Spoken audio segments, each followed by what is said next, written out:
हिंदू धर्म की कहानियों में देवी देवताओं के कारनामे अक्सर हकीकत और कल्पना के बीच की रेखा को धुंधला कर देते हैं। ऐसी ही एक कहानी है हनुमान जी की, जिन्होंने सूरज को निगल लिया था। पीढ़ी दर पीढ़ी चली आ रही यह कहानी हमें उत्सुक करती है और हमें विज्ञान और पौराणिक कथाओं के मजेदार मिलन बिंदु का पता लगाने के लिए आमंत्रित करती है। कल्पना कीजिए, एक छोटे से नटखट हनुमान जो असीम शक्ति और फुर्ती से ब्लेसड है, चमकते सूरज को एक स्वादिष्ट फल समझ लेते हैं। अपनी मासूमियत और भूख के कारण वो आसमान की ओर छलांग लगाते हैं। उनका मुंह खुला हुआ है, सेलेस्टियल बॉडी को निगलने के लिए तैयार है। उनका ये सीमिंगली इम्पॉसिबल एक्ट हमारे एक्सप्लोरेशन का क्रक्स है, क्योंकि इसमें हम सूरज की वैज्ञानिक रियलिटीज और हनुमान जी की मिथिकल कैपेबिलिटीज के बारे में जानेंगे। यह ऐसे इन सीमिंगली डिस्परेट रियल्म्स को रिकंसाइल करने के सफर पर निकलता है, सूरज के वैज्ञानिक मार्वल का विश्लेषण करते हुए और साथ ही साथ हनुमान जी के कार्यों के सिंबॉलिक सिग्निफिकेंस को भी समझने की कोशिश करता है। हमारे साथ इस मनोरंजक मिथक के थ्रेड्स को अनरैवल करने के सफर पर चलें, इसके डीपर मीनिंग की जांच करें और कहानी कहने की एंड्यूरिंग पावर की सराहना करें। हनुमान जी के सूरज निगलने की कहानी रामायण में मिलती है। एक यंग मंकी गॉड के रूप में हनुमान जी में बाउंडलेस एनर्जी और अतृप्त जिज्ञासा थी। एक दिन अपने दोस्तों के साथ खेलते समय उन्होंने सूरज को आकाश में बहुत तेज चमकते देखा।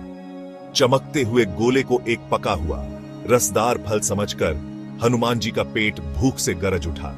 अपनी इनोसेंट डिजायर के कारण उन्होंने आकाश से फल तोड़ने का फैसला किया। एक माइटी लीप के साथ वह सूरज की ओर उड़े। उनके छोटे छोटे हाथ फैले हुए थे। हनुमान जी का यह ऑडेशियस अटेम्प्ट देखकर देवता भयभीत हो गए।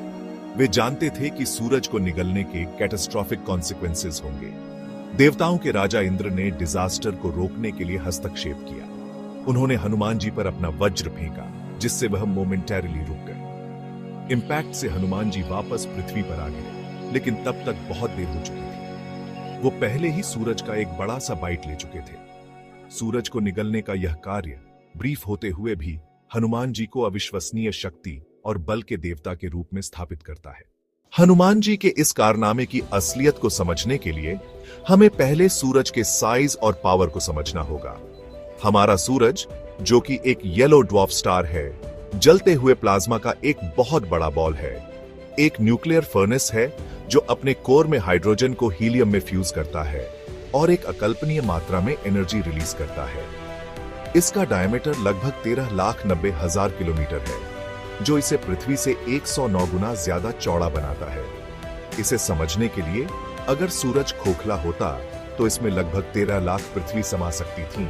इसका मास पृथ्वी के मास से 3,33,000 गुना ज्यादा है, जो हमारे सोलर सिस्टम के टोटल मास का 99.86% है। यह इमेंस मास एक ग्रेविटेशनल पुल जनरेट करता है, जो पृथ्वी सहित सभी ग्रहों को उनकी रिस्पेक्टिव ऑर्बिट्स में रखता है। लगातार न्यूक्लियर रिएक्शंस के कारण सूरज की सतह का तापमान लगभग 5,500 डिग्री सेल्सियस रहता है, जबकि इसका कोर 15 मिलियन डिग्री सेल्सियस तक पहुंच जाता है।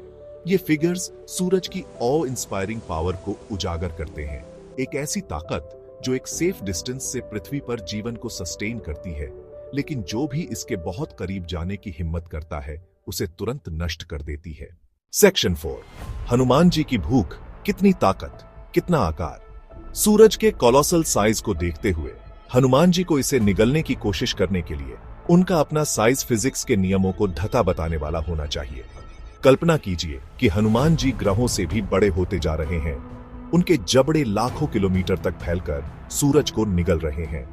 इस तरह के ट्रांसफॉर्मेशन के लिए स्पेस टाइम के फैब्रिक को ही बदलना होगा, डेंसिटी और मास के रूल्स को मोड़ना होगा। अगर हम इस ट्रांसफॉर्मेशन की संभावना को मान भी लें, तो सूरज की तरफ अपने मैसिव बॉडी को उठाने और ले जाने के लिए आवश्यक स्ट्रेंथ अकल्पनीय होगी। पृथ्वी के ग्रेविटेशनल पुल से बचने और खुद को सूरज की ओर प्रोपेल करने के लिए हनुमान जी को विज्ञान की जानकारी में मौजूद किसी भी चीज से ज्यादा बल उत्पन्न करना होगा।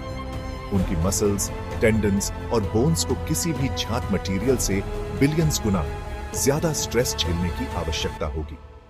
इस तरह के काम के लिए एनर्जी एक्सपेंडिचर एस्ट्रोनॉमिकल होगा। जो हमारी गैलेक्सी के सभी स्टार्स के कंबाइंड आउटपुट से भी ज्यादा होगा। सेक्शन 5, ऊर्जा का समुद्र। क्या हनुमान जी सूरज की गर्मी सहन कर सकते थे? साइज और स्ट्रेंथ की चुनौतियों के अलावा सूरज को निगलने में सबसे बड़ी हर्डल उसकी अकल्पनीय गर्मी और एनर्जी आउटपुट है। सूरज लगातार अपने आसपास के वातावरण में रेडिएशन की बौछार करता रहता है, जिसमें इंटेंस लाइट और हीट शामिल है। 15 करोड़ किलोमीटर की दूरी पर भी यह सोलर रेडिएशन पृथ्वी पर जीवन को बनाए रखने के लिए पर्याप्त शक्तिशाली है। हालांकि करीब जाने पर यह रेडिएशन अविश्वसनीय रूप से डिस्ट्रक्टिव हो जाता है। हनुमान जी को सूरज के पास जाने के लिए, उन्हें एनर्जी के इस ऑनस्लॉट से बचने के लिए एक अकल्पनीय स्तर के प्रोटेक्शन की आवश्यकता होगी। उनके शरीर को लाखों डिग्री सेल्सियस से ज्यादा तापमान सहन करने और सूरज की तीव्र गर्मी से इंस्टेंटली वेपोराइज होने का रेजिस्टेंस करने की आवश्यकता होगी। इसके अलावा सूरज को निगलने का मतलब होगा उसकी अकल्पनीय एनर्जी को अपने शरीर में समाहित करना। यह एक साथ डेटोनेट हो रहे 1 अरब न्यूक्लियर बॉम्ब्स को पकड़ने जैसा होगा। एनर्जी रिलीज की फोर्स इतनी ज्यादा होगी कि वह इमेजिनेबल सबसे ज्यादा रेजिलिएंट प्राणी को भी मिटा देगी।